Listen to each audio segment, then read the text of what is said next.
So in 2006, I had the fortune, I was in London, and Jay-Z had this show at Royal Albert Hall, and it was the talk of the town because it was like a rap show and Royal Albert Hall, and it was actually your birthday, the day of his performance. That's right. And you came out and you sang Song Cry. I mean,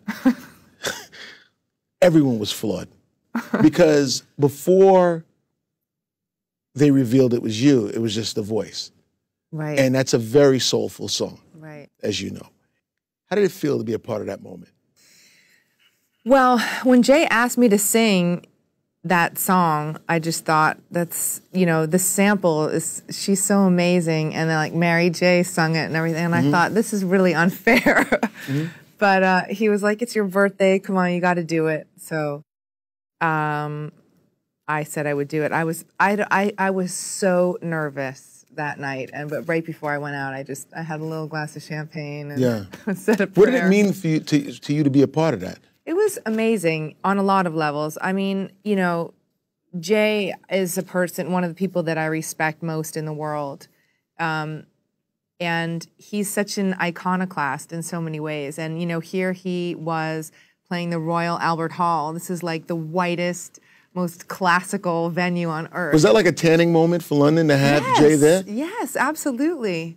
You know what? I kind of felt that there, but I didn't understand why. I didn't understand the essence of it. I know Royal Albert Hall sounds It's because, you know, the British culture regal. It is, and it's very steeped in tradition, and, you know, the Queen's box is there where she always sits, and it's a beautiful venue. It's very, very old, and it's just, you know, it's like not a hip-hop venue. You know, it's not in Brixton. It's not at Alexandra Palace.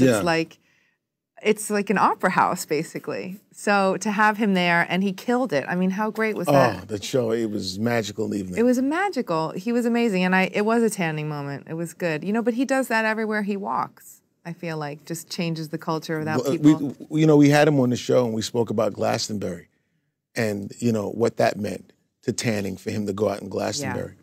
You know, recently on Life and Times, Jay's blog, you spoke to him about your love for 90s hip-hop. Yes. And NWA and LL Cool J. And how did that get it? You girl, you grew up on the Upper East Side. Yeah. You went to Spence. Yes. How did hip-hop music come into your playlist, get into your vocabulary? Well, basically, when I was a teenager is when it was all happening, you know, and it was just starting to get into the mainstream, really. When I moved here when I was 11, so it's like 1984, and it was just when it was all kind of kicking off.